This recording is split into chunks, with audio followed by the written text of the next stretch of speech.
Hey folks, this is Thrifty Gamer 83 here, just giving you a Let's Play of Resident Evil 2.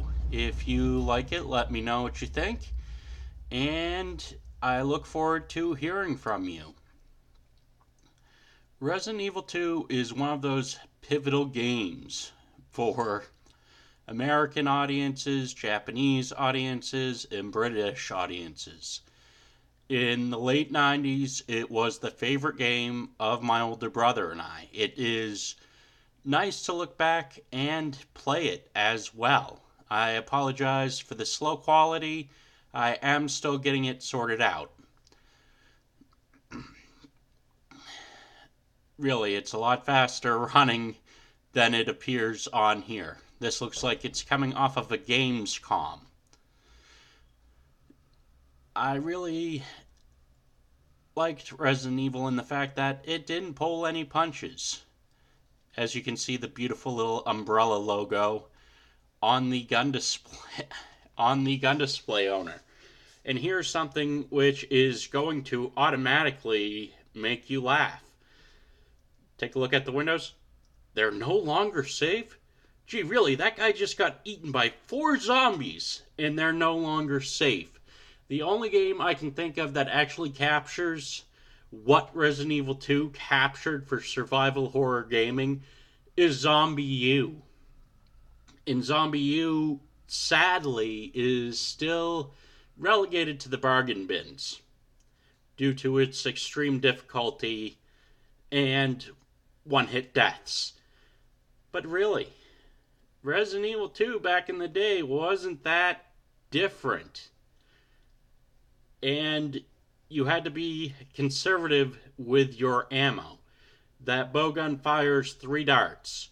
So even though it looks like you've got a ton of ammunition, you really don't. You do have to be, as Jesse Eisenberg would say, well, he wouldn't say. He wouldn't say because he doesn't have that lack of an inventory system. He has a Hollywood budget. But in this case, you gotta be stingy with your bullets. And that's the main premise of Resident Evil 2. That's what made it so groundbreaking. That's what made the original so groundbreaking, was it blended survival horror and inventory management perfectly. It was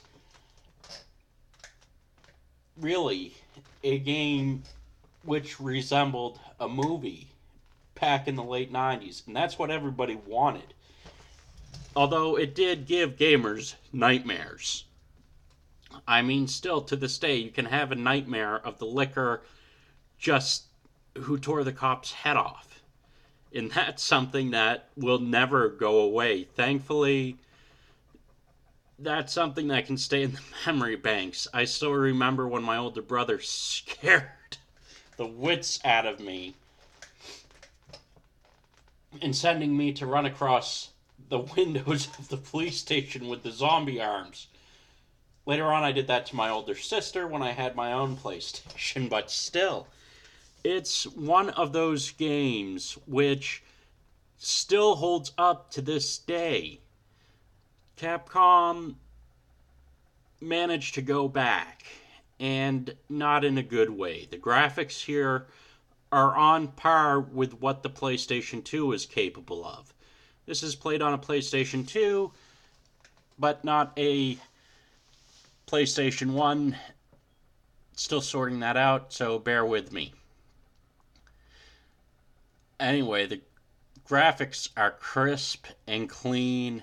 The colors are plentiful. You can really see the love that Capcom put into this before they pretty much owned and bastardized their own creation of Resident Evil. Now you see here with the bowgun, you really have to be stingy. You have to make sure your target is up close in front of you. It's not like the shotgun. Claire's bowgun is ridiculously overpowering up close, but underwhelmingly pathetic in distances. It can take 2 or 3 darts, even on easy, which is about 9 arrows, just kill the liquor, and that's on easy mode. Now, as it goes along and you get stronger grenade launchers and everything else, that's for part 2, part 3, I don't know.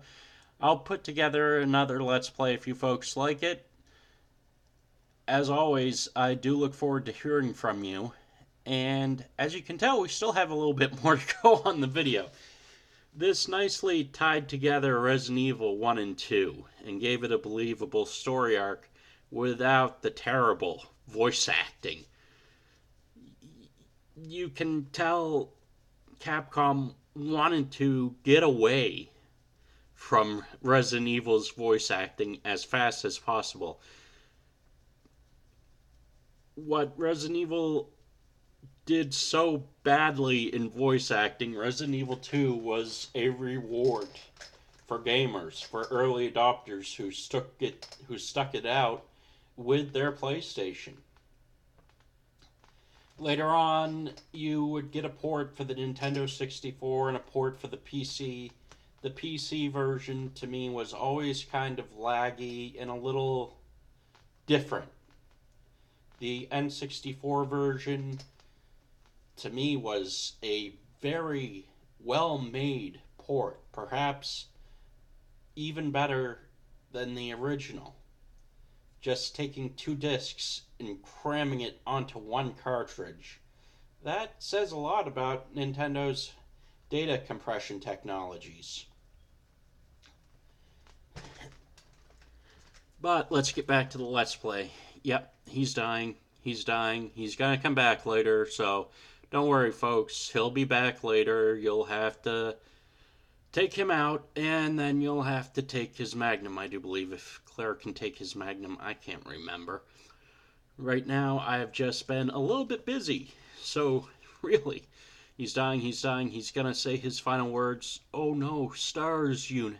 Oh no. We didn't believe them. But he does give you a key card, and that's where the fun really starts. That's when you start opening up the PlayStation.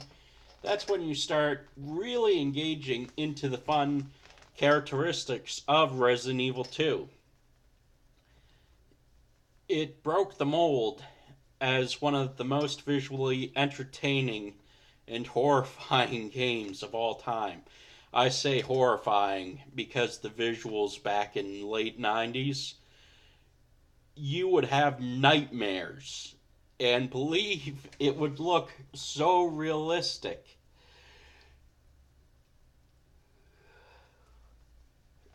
And that's what makes Resident Evil 2